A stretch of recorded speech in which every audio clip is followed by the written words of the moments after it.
Hey, welcome back to another episode of the Gordon Report. It is July. I had to think what month it was. It's July already, and we're just 2 months away, just a few weeks away from the release of Gordon's Job Shock Report, which is coming out in September. So we've been building this up for about a year, having a lot of great conversations. And over the course of that year, we've gone, I can't say lived through a pandemic because we're still in it to some degree. But Ed and I have been talking about labor shortages. Ed's been talking about it much longer than I have, but I go back as far as 1999 with the perfect labor storm, and that certainly landed. Ed's been talking about employment meltdowns and the future of jobs and future of work. Ed, what was your first book on this topic? It was Closing the Literacy Gap in American Business, 1991. Unbelievable. And here we are 30 years later, and we're still talking about it. But Yep. We have got two special guests today. We've got Jack Oakes and Erica Staley,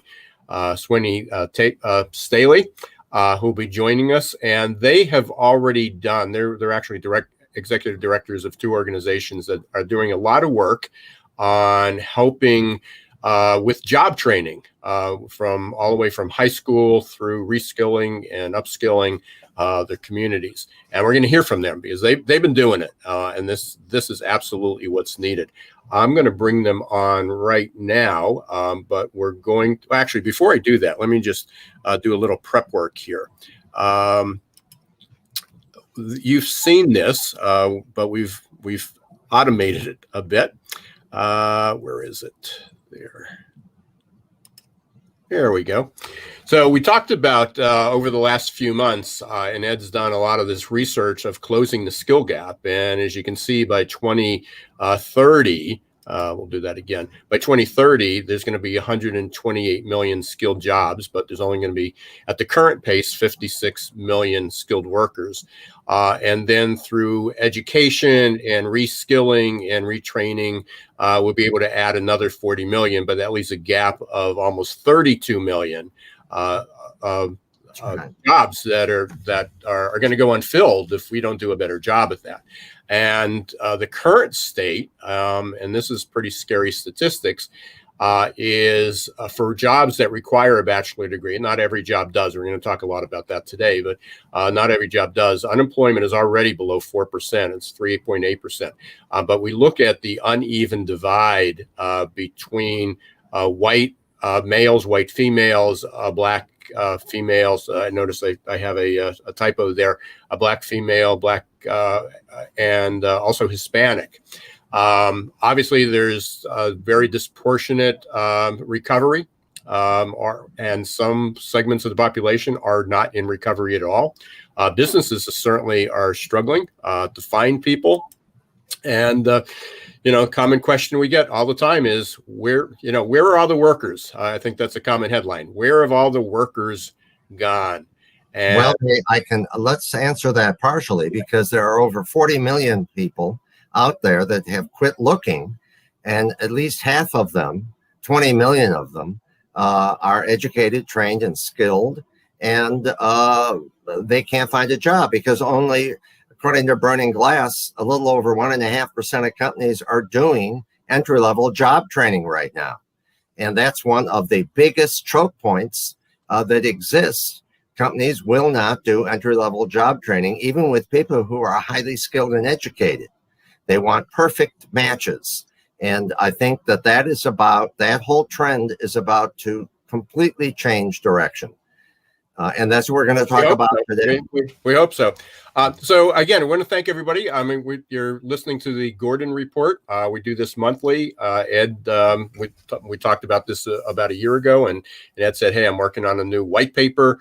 Instead of a book, we're going to have a white paper. It's called the Job Shock, and that will be released in September. So we'll have another episode of this before that, and then we'll have the big release, and we'll be talking about it. So watch for that. I will put up, in fact, while we're talking here, Ed, let me find your banner.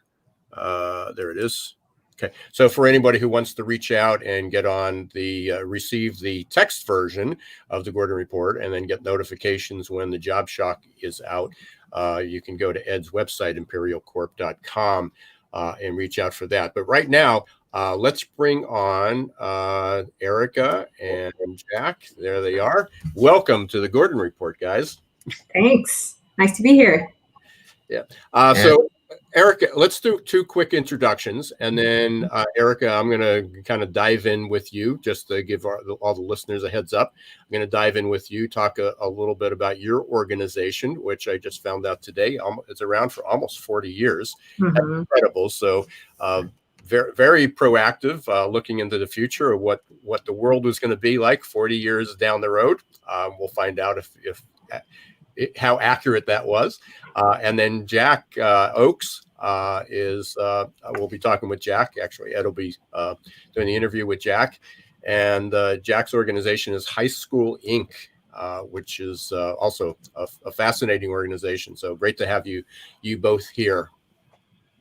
Ed, before we dive into our one-on-ones, anything else you wanted to add? Well, quick comments. Both Erica and Jack's organizations are examples of a regional talent innovation network. Both are trying within their regions. Erica is in the Chicagoland area. Jack is in Santa Ana, part of the Los Angeles area. Both of them are attempting to bring about a major improvement in the education to employment systems in their region. And I've known both of them for a long time. They're case studies in Job Shock, featuring their organizations as well as several others. But they're good examples of public-private partnerships and what needs to be done in order to avoid the job shock that we're experiencing now and building up to the near catastrophe level by 2030. No, absolutely. And again, I know a lot of organizations are local communities, whether it's a local community or a region, are attempting to do this. And they've been doing it for a while. There's a lot of workforce investment boards that are out there that have been trying to get everybody to work together. But the urgency is certainly now. And for any organizations that are looking to build their local talent pipelines, here's 2 great examples that we'll be hearing from. So Erica, let me get your banner up here so I can focus on the conversation. Got too many banners here. There we go. Okay, so, oops, that's not it. Pressed the wrong button. I did that last time. There we go. Oh, and for anybody who is, for all the listeners out there, whether you're watching this on LinkedIn, Facebook, or YouTube, if you have any questions, any comments, hopefully you'll good comments. But if you have any questions, please post them. I will try to keep track of them, and we can get answers. And if we can't get those answered today, we'll certainly reach out to you on a follow-up. So whether you're watching on LinkedIn, YouTube, or Facebook, please post some comments out there. Let us know what you think, what you agree with, what you disagree with, or what we didn't cover. So Erica, let's start with you. As I said, you've been associated with or manufacturing renaissance has been around since 1982. Tell us about it. How did it get started, and what's its purpose? Great. Yeah. Thank you very much. So Manufacturing Renaissance, this is our 3rd name change in 40 years. We started as the Midwest Center for Labor Research, and it was actually started by my father, who he himself was a machinist and active in the labor movement and was working in manufacturing on the west side of Chicago.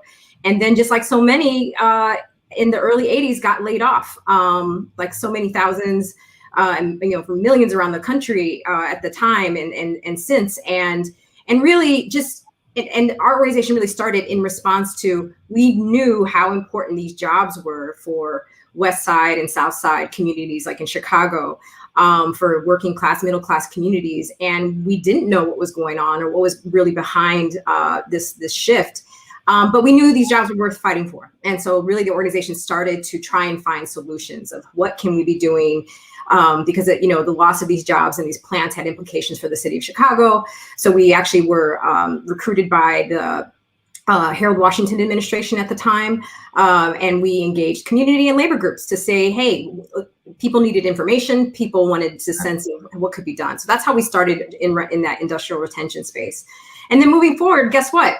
manufacturing is still relevant. It's still, it has changed, absolutely. But yet, as our work went through the years, it wasn't so much studying why manufacturing was leaving, but now we're hearing from companies that they're struggling to find people to fill jobs. And this was back in the late 90s, early 2000s. So this isn't a recent phenomenon. So our work looked to international best practices. We were highly inspired by systems in like Germany and Denmark, but also Spain and Italy and other places that have really grabbed the bull by the horn, so to speak, in creating systems that can systematically get people, young people in particular, into these jobs. So our work became increasingly more proactive and recognizing, hey, there's a lot to be done here in the United States of really building the systems that get people into these good and increasingly higher quality jobs. So we have projects today in career pathways, in economic development, in policy and advocacy, really trying to build this manufacturing ecosystem that we see as strategically fundamental to building and developing communities. Oh, sorry, there you go. There we go. Yeah. So manufacturing over the years has gotten a bad rap. And it still does. I mean, it's a dying industry, and certainly there's been a tremendous rebound. And in some ways, manufacturing is really a technology. That's right. In that. So how are what's happening? I mean, how are you helping to reshape? How can we get more parents to recognize that somebody who says, I want to work not in a factory, but I want to go into manufacturing, that it's not a dead end job? Yeah, we are big champions for the manufacturing sector broadly, not just because, we have some inherent love for it, but we recognize how incredibly impactful it is not just in our economy, but in our communities. So these are jobs, first of all, that are accessible in that if you have just a little bit of exposure and maybe some work experience, maybe a little bit of specialized training, you could graduate high school on a Friday and start a career track job in manufacturing on that following Monday. This is actually also a sector that is much more welcoming to people who might have criminal backgrounds or have intersected with the criminal justice system in some way. This is a place, a lot of these companies pay for continued education or tuition reimbursement in some way. And also just manufacturing as an economic sector, just given any of us who have limited time, money, and resources, if we're really trying to move the needle on lowering poverty in our community or expanding community economic development, manufacturing as a sector is an excellent sort of bang for our limited public-private buck, in that for every one manufacturing job we create or that we save, it has ripple effects to 5 to 8 other jobs in the broader economy. So not just in supply chain, but also just goods and services. In comparison to like retail, for example, and not that we're against retail, but one retail job might only support another half a job in the broader economy. So we just see, for lots of reasons, the manufacturing is really important. Also as a wealth creation strategy, a lot of companies, the smaller companies, are at risk of closing only because of lack of a successor. So we have a project underway that's actually seeking to identify companies that might need some assistance in finding the person who's or group of employees who can buy the company when they're ready to step away. And these are great jobs, great companies, employers that we want in our community. So lots and lots of reasons why we really focus on manufacturing. So let's go back to talk about that, junior or senior high school student, or even younger, but junior, senior high school student thinking what their plans are. Maybe they're, traditionally they take a year off and they'd work at the local grocery store or, amusement park, or they do something even before going to community college. So in high school, if they don't have the job skills, what's it look like when they graduate? Because many people say, well, I can't apply for that job. I don't have the skills. I don't have the education. That wasn't my path, but I'm interested. I'd love to have a good paying job, and I'd love to pursue that. How do you help that, or how are the companies helping that? Yeah, that's a great question, because we're not really good with the response to that question in this country, unfortunately, because a lot of young people not only do so who might be in that situation. Most young people I've ever worked with barely know what the word manufacturing means, much less looking for a job in that space. So there's just a huge need for career exposure, so that young people even know that that company that may not have a flashy sign that's in their neighborhood, but they're using sophisticated technologies and they're good paying jobs, and you might walk right past them and never know they're there. So there's just a huge, we're not really good in this country at, you know, making sure young people, not much less the training, but even know that these are jobs that are out there, career track jobs that that is really worth their while. There are very few programs, frankly, not only in school, but even in the out of school space. So if you've already graduated, if you're lucky, your local community college might have a manufacturing training program. If you're lucky, there might be other workforce development programs, like especially if you're in a major city. A lot of major cities have, but they're hiding in plain sight. And if you can find them, they're very burdensome to get into. A lot of them that have federal dollars attached to them have a lot of requirements, and they're really not set up to attract young people, to make it easier for people to learn about, much less enroll in these programs. So that's something we are actively advocating for, is that there needs to be more of these programs, more connected to career exposure, and we need to make it a lot easier for people to find out about and enroll in them. So and I know we wanted to kind of migrate over to Jack, because Jack's actually working at the high school level with that. In order for companies that said, hey, what can we do? How do we get involved? Or you're in Chicago, but I'm in Lehigh Valley, but you can be anywhere in the country. Right. What could they do? What would you suggest as a first step for the companies to be able to reach out? Absolutely. I mean, there's a local high school somewhere. I mean, so if when in doubt, show up and say, who do I need to talk to here to host a career day or to be a guest speaker? That's the low hanging fruit. But also there are, again, depending where you live, like in Chicago, we're actively organizing what we call the Chicagoland Manufacturing Renaissance Council. And so we're trying to kind of create a big tent of a mix of employers. We're working with community leaders, like we're actually outreaching actively to ministers in our community, because recognizing ministers are important voices in their communities that people pay attention to. So we want them to be champions and advocates for manufacturing. We're engaging social service agencies and schools, labor, and even we want to engage environmentalists as well. And to say, hey, whether or not you work directly in manufacturing, your community has everything to gain by having a thriving manufacturing sector. So we want to get more champions in this space, such that it's not just on the company. The company absolutely has an active role to play, and there's a lot that companies can do better at making their work environments more inclusive and inviting, especially to young people, especially young people of color. But that said, we as sort of city, community, we can be doing stuff as well. And so we're advocating for creating these kinds of partnerships, collaborations that just helps to raise just raise a profile of manufacturing, as we need and want to make things in our communities. And we want our young people to be excited about these careers.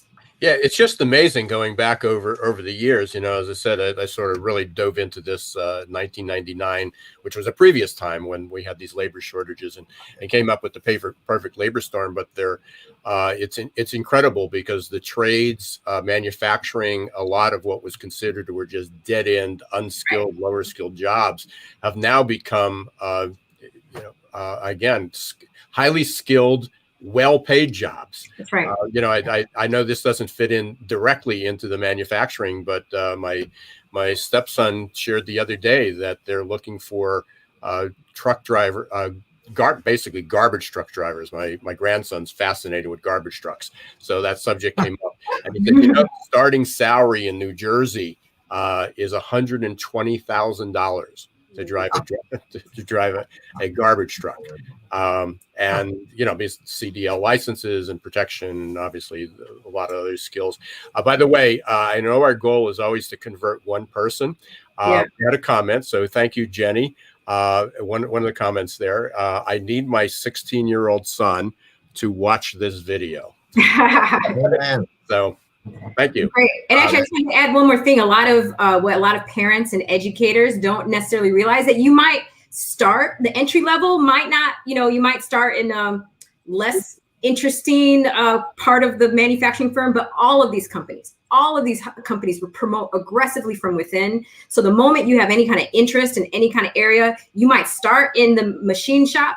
But you could go into engineering, you can go into quality control, you can go into management and HR and sales. And so all of the companies that we work with are actively, they need talent at every level of the firm. So it really is a dynamic career environment. Yeah. Excellent. Well, thank you, Erica. I'm going to have Ed introduce and talk with Jack Oakes from High School Inc. And then we'll come back. We're going to do a roundup. If again, for anybody who's watching, if you have any questions or comments, whether you're on LinkedIn, Facebook, or YouTube, please post them in the comment section, and we will try to get to them. Ed, I'm going to throw it over to you. Okay, well, let's get the High School Inc.'s logo up here. But, Erica, Chicago is the #1 source of small manufacturing in the United States. And Santa Ana, California, where Jack is #2. And that's one reason why I was interested in both of them. Well, now, Jack, let's talk about what is High School Inc. and why was it created? Well, let's start with the why first, Ed, because that's the most important question. It controlled the development over really the last 15 years. Let's go back to around 2003, 2004, and there was a real downturn in Santa Ana. Students weren't graduating and going to college. They weren't graduating at all. Manufacturing wasn't being able to get the talent it could get. People were moving out of the city because it was very difficult to live on the employment status there. The salaries, they couldn't get the job to live where they worked, where they lived and had gone to school. So it was a bad situation for Santa Ana. And I like to say that it happened because it was a community initiative. It was grassroots. The goal was to fix the broken education to employment pipeline. And the community leaders, mainly business leaders, approached the Santa Ana Unified School District and said, look, we're here to help. What can we do to come up with some solutions, some ideas that are going to improve this situation for the whole city? Well, that was starting in 2003. That's when conversations actually really began in serious with the Chamber of Commerce and the school district. And the idea was to raise student achievement. And what happened was a minor miracle, because not only did we come up with a solution for students who want to go into careers or manufacturing right out of high school, but we found a way to motivate students to be achievement ready and be ready to go to college and be ready to do the things they needed to do. We raised the ocean in the harbor, so to speak. All the boats came up, and it was really fun to work with. The result of the conversations was a memorandum of understanding, and the three partners, the Chamber of Commerce, the school district, and the High School Inc. Foundation, signed that in May of 2006. So this agreement really just laid out the operation and maintenance of the program. Now, I said a little bit about the why and the what. Let's get into the when and the how. So what were the factors that made it successful? What do you think? Well, the 6 academies are the Culinary Arts Health Academy, the Automotive and Logistics Academy, the New Media Academy, Global Business and Engineering, Computer Science. The first letter of each of those, by the way, if you take it out, it says change. And change is what we're all about. Because to raise the bar in education requires some extremely heavy lifting. You asked me what the factor of success was. Mm-hmm. Well, most schools today run like they did 30 years ago. I like to describe them as giant holes of consensus, where adult priorities usually are the higher priority rather than student learning. And that creates all sorts of problems. But when the chamber and the school district got together and they wrote their memorandum of understanding, and every 5 years that MOU is evaluated, that set in a renewal process that provided continuity and maintained the quality of the program. The MOU that we had written is the key factor in the success of the High School Inc. program. Well, now, what challenges did you face while you were going through this process since you started? What challenges didn't we face? I mean, you name it, we had it all. In 2006, just before Valley High School became the home of the High School Inc. Academies, one could easily call the school a dropout factory. There were many barriers to student achievement. The number of Valley High School students listed as socio-economically disadvantaged in 2006 was 75% of the school population, and that would actually increase to 85% the next year. 53% of the students were designated as English learners, and the graduation rate was 62.5%. And that was the nice graduation rate that was promoted by the school district. The actual rate was pretty much 50%. Students drop out, and if you don't follow them up, well, maybe they moved out of the area. Well, maybe they didn't. Maybe they're just dropouts. Surrounding neighborhood was rife with crime. Campus lockdowns were a common problem. The truth is, we never stopped having challenges, Ed. The Great Recession in 2008 hit us hard, external and internal politics, and we've had a tremendous amount of change in school district employees, the principals, the superintendents. That's been a whirlwind of change at high positions that could help continuity. But I tell you, the secret is you just keep busy. That's how you generate new solutions. You just have to keep busy and keep the faith and keep working. And after a while, people turn around and look and they go, well, you've been here 15 years. How did that happen? And we're now have been there longer than most anyone at the district office, 2/3 of the school board, and of course the principal and half of the teachers. So we now are an institution, believe it or not. Well, could you tell us some of the successes now that you've had during this time period that you're proud of? Well, in 2007, we only had we had 6 academies. So we opened it up, big fanfare. We set off balloons, rockets, had everybody on the stage at Valley High School in Santa Ana. And we opened up our 6 academies with 90 students. That was rough. People were saying, Jack, did we make a mistake? I said, no, we just have to get the word out. And so today, most of the 2,200 students at Valley High School are enrolled for a 4-year program in those same 6 academies. And the academies now, if you're in a High School Inc. Academy, you have 98% of chance of graduating from high school. So we've received lots of awards, including the prestigious Golden Bell Award given by the California School Boards Association. The Golden Bell is something that highlights, in our case, raising student achievement. That's what we got notice for. So in 2014, that was a big breakthrough for us. Students receive industry certifications now. They get classes in dual enrollment, giving them college credit. They participate in internships, mentorships. People come in and volunteer and work with the students on a daily basis. School doesn't look anything like the dropout factory it was, in 2006. And we count ourselves a roaring success. We are exactly the high school program that would link up with Erica's program, and that would be something really remarkable. I remember in 2000 when I was first contacted, and this was all started, and the process you've gone through. Now, next to Jack is a book called Maximum Impact Education, and I encouraged him to write that because it details what he just told us, the struggles they went through, how they did it, and now what's the future for High School Inc., Jack?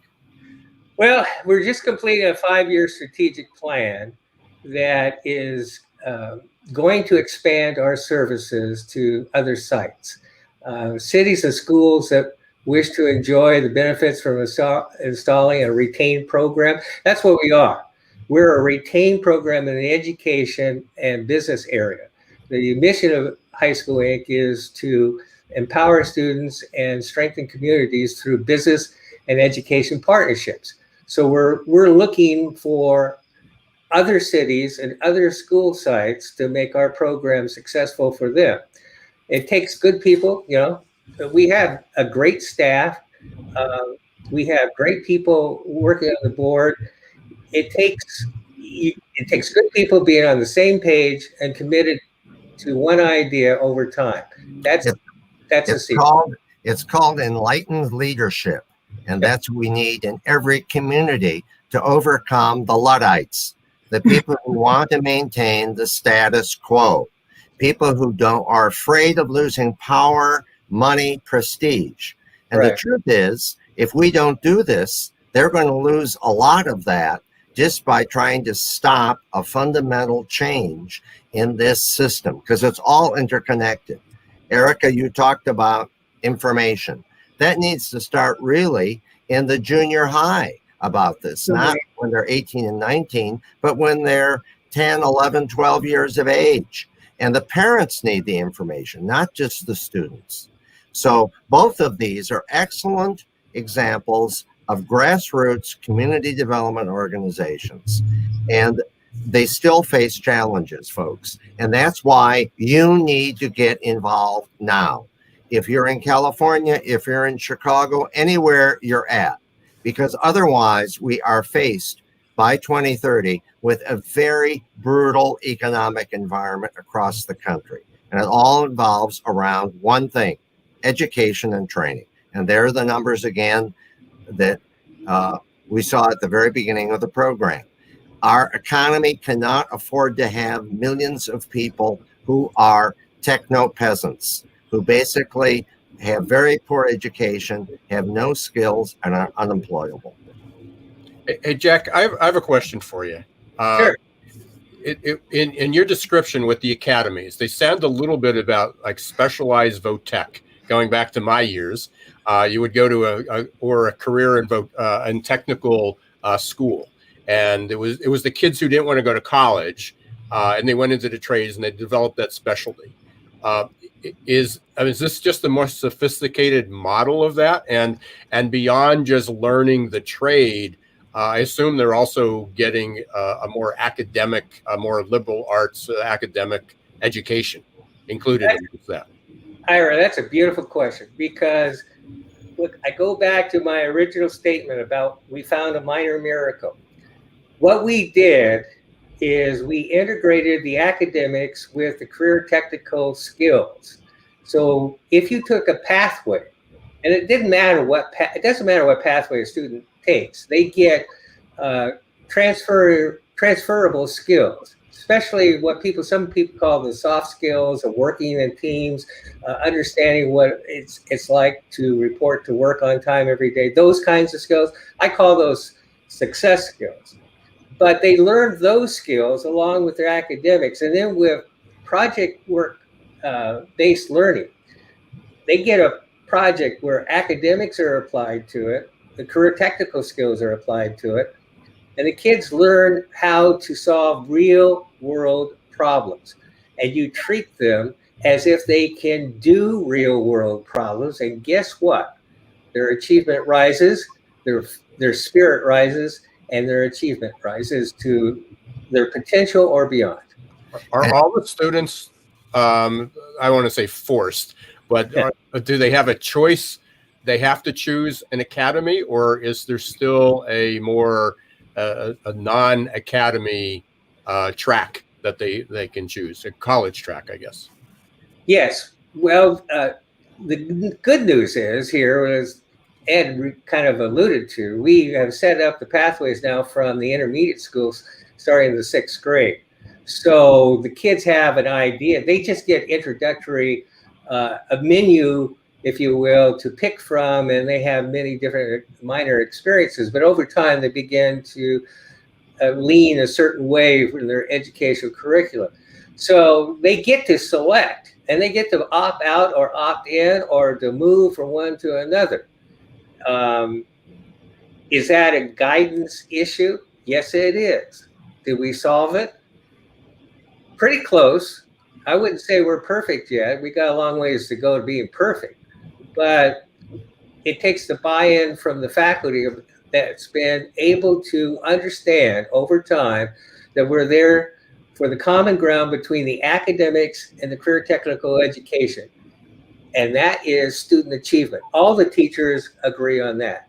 And so when we blended those programs together, we made, like I say, just a minor miracle in education, because now the college rate is up, kids are graduating, and they have the talent to get a job if they want to right out of high school. Now, Eric, I have a question for you, because I know you've been very successful in helping small manufacturers fill vacant jobs. And you've had students who went through your program, worked in manufacturing, and then some of them said, I'm going to go to college instead and do something else. So tell us about that a little bit. Yeah, I mean, we worked, when we first started, we were partnering with the Chicago public school system. And the opportunity was, and yeah, we started working with young people starting in freshman year of high school. And the advantage of that is that, you know, you really have lots of opportunities to plant the seeds of interest, you know, so before they really start thinking about a job and in those terms, it's really thinking about what does success mean and what do I want to do with my life. And so our goal was to get young people, not just one internship, but multiple internships while they're in high school. And I think that was a really successful strategy because, you know, unlike, let's say, you know, like the healthcare sector, whereas you go into one hospital, it probably looks pretty similar to any other hospital you go into. But in manufacturing, you go into one sort of smaller manufacturing company and it looks very different and smells different and sounds different than another manufacturer you go in. So being able to give young people kind of not just the once a year manufacturing day experience, but 2, 3, 4, 5 field trips during the school year, coupled with whatever their coursework is, coupled with, you know, a summer job opportunity, maybe 2 or 3 summer job opportunities while they're in high school.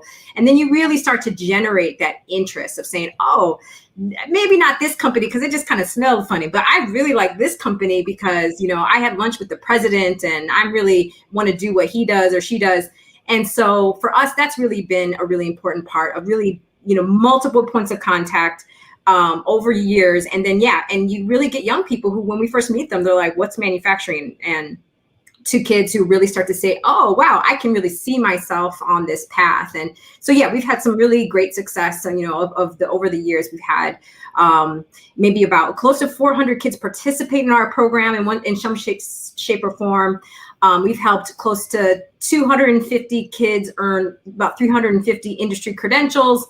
And then of that, about 150 job placements, because, you know, these are our high school youth and they have a lot of interest. So, but we've helped about 130 young people get about 150 different jobs, career track jobs in manufacturing. And yeah, as for, you know, a high school graduate starting at $15, $16 an hour, and with benefits. And, you know, we have young people who've now been on the job going 6, 7 years, and they're now our strongest spokespersons. We've actually created what we call the Young Manufacturers Association, because we recognize that just because you get the job that day after high school doesn't mean your saga ends, right? It's just the beginning of the next chapter. So we want to make sure young people can share their experiences, have that peer support with others who might be a year or two behind them. So don't take my word for it. Take, you know, Rakeem's word for it or Torres's word for it, that this is a real opportunity worth your while. Well, for both of you now, what's the hot button we have to hit to get local businesses, particularly smaller businesses, to come up and support you with money, internships, their knowledge? What do we have to do better than we're doing now to get them to realize that you guys are a large part of the solution to their problem? That's Eric? A great question. And that's, I definitely have ideas on that. I mean, one thing we recognize, I mean, yeah, we are one relatively small program in the grand scheme of things. And so that's actually been a struggle. Like we can't single-handedly meet the need of every company we work with, right? So that's part of the understanding, because I think sometimes a company will get excited about us and they're like, okay, we need to fill 10 jobs. And we're like, maybe we can give you 1 or 2. And so that's been a struggle, just managing expectations. But I think if companies really see this as not just building a system to meet their particular needs, where of course that's really important, but how can they be part of building a larger infrastructure? So even though year 1 or year 2, they don't get their full pipeline needs met, but they can see, oh, but I'm investing in a long-term solution by working with local schools, working with other local agencies, and really willing to roll up their sleeves, because guess what? Nobody has all the answers. Right. We're all learning as we go. And, as we're learning how to meet with companies' needs, they also need to learn how to get a young person excited to work for them. And it's a two-way street. So the more companies kind of realize that, that's how we work together. That's why retains are a network of many organizations. No one organization by itself can do all this. Jack, what do you think? Well, I agree with everything that Erica said, and as well as that last comment by you, Ed. The caveat I would add is that when you're including the education system in the process, when you're making that link and making the pipeline flow from education to employment, you need to come into the school district. If it's not occurring, you need to make it happen from the outside and enter into the conversations with the school district. Right. You need to realize that the school district is a political body. You may not want to appreciate that, but those board members that run the school district are elected, and that means people vote for them. And people vote for them when they want to have what that person says their children are going to be given in the school that they're attending. So you need to make yourself known at school boards meetings. You need to be on committees. You need to volunteer. And I always tell interested community leaders, they say, oh, hey, Jack, this is great. What can I do? I said, wait a minute. Don't come to the table unless you plan on staying there forever, because the kids are going to be there forever. They may not be the same kids, but they're always going to be there. And we're never going to be able to stop working to improve education for their future. That's just what we do. And that's why High School Inc. is always looking at the future, because you can't rest on your laurels. So yes, a little activism by the parents and the business leaders made a big difference in Santa Ana. And there's a way to make that happen in other communities to set up a retain. But if you don't get the collaboration, well, Ed, I think you'll go along with this because you're a historian. Winston Churchill said one time, Americans always do the right thing after trying everything else first. Right. Well, folks, we've reached that point now. And that's why Ira and I have started these programs and why you're here. This is a call to everyone who's listening and watching this program. We need you in your community set up to help support a regional talent innovation network for your region. If you don't do it, no one else is going to do it. You must be the enlightened leader. You must roll up your sleeves and get to work. No one else is going to do this for you. So thank you both, Jack and Erica. Your stories are important. There are 1,000 retains across the country with like stories. They all need your support. If you don't have one, start one. Okay, Ira, back to you.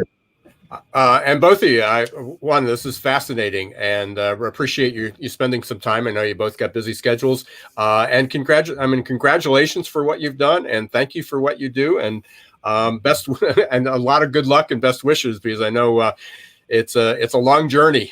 We're not there yet, and I'm excited to be part of it. Thanks for sharing everything. How can we're scrolling across the bottom. I'll do that again. But Erica, what's the best way for people to get a hold of you? And then we'll go to Jack. Yeah, great. All my information is definitely on our website, mfgren.org. And then I'm easily findable on, social media, whether it's LinkedIn or Twitter or Facebook. So those are all good places to look. You can just search my name. I should come up pretty quickly. But yeah, those are all great ways to reach out. Thank you, Jack. I'll put your banners up here. And okay, for High School Inc., I would encourage everyone to go to the highschoolinc.org website. That will give you the program and what you seek and where we're up to, our latest numbers. It's really, we've just revised it and it's getting better all the time. Check out our website. For me personally, maximumimpacteducation.com. That'll be my website, and you can contact me personally through that one. And also read his book, because it details the struggles that they went through with the business, the educators, and everyone else to make High School Inc. work. And it gives you a checklist of stuff that they've done. Well, and again, thank you both. If there's any opportunity, if there's any things that we can help you with, please reach out to me, whether it's on the air or off the air. Please reach out. Happy to have you. And both of you stay safe and continue your good work. Thank you. Thank you very much. You're very welcome, Ira. Pleasure to be with you and Ed. Have a great day. You, Erica, on Zoom. Okay. Now don't go away. Don't go away. Oh, yeah, I'm here. Oh, you want to? All right. What about them? Did they already sign out? No, I don't know. We'll bring it back on. All right. Yeah, don't go away. I jumped the gun. Sorry. I wanted something. I hope you both were happy with that. Yeah, absolutely. Are we off, Ira? No, we're still on. No, we're still on the air. So. Okay. Well, all right. Yes, I'm very happy. All right, good. Yeah, thank you. And I hope our audience will flood Jack and our emails with many questions. So thanks for coming, though. Yeah. Hey, thanks again. Okay. Thank you. All right. Before we sign off, hey, thanks everybody for listening today. Appreciate you being here. Thank you for the comments that we got, and especially for the one that's going to have their teenage kids or their high school students watch this. But this is a good show for everyone. So please take care of that. Let me get rid of Jack's banner here because that's not mine. Let's see. Oops. Well, that actually takes me to what my next thing is. Next week, I've got another webinar coming up. Let me find the slide that represents that. We're going to be talking about reimagining tomorrow, adapting, growing and thriving in an FCD world. If FCDD is, if you don't remember, it's frustrating, confusing, disappointing, and distracting. There is the website. Registration is free next Thursday, July 29th at 1 p.m. You can register for that. And then the following, let me see if I can move these things around. On August 12th, we've got one coming up, and this is about certainly top of mind. It's about how to recruit in the age of Googleization. We're going to be an interactive session. We're going to be talking about a playbook. We're going to be going through some of the strategies, and you can get that by going to bit.ly RAG playbook webinar. And again, we appreciate it. We will be back next month with another episode of the Gordon Report. Let me get rid of that. That's right. And next month we'll have the 3 steps it takes to set up a retain in your community. We'll have the 4 of us, Ira and Jack will be back, and Aaron will be here, and I'll be here, and we'll talk about those steps that you need to go through to either establish a new retain or to revitalize what you have already and get more support in your community. Okay, excellent. So we'll be talking about how to create what Erica and Jack did. So appreciate that. Please be safe. We've got the Delta variant coming up. We've got a whole lot of other issues that are going on in beyond the workforce, but it's certainly going to affect how we work, the future of work, future of jobs, and our own wellness and well-being. So please be safe out there. And until next month, thanks for watching the Gordon Report. Yes, thank you.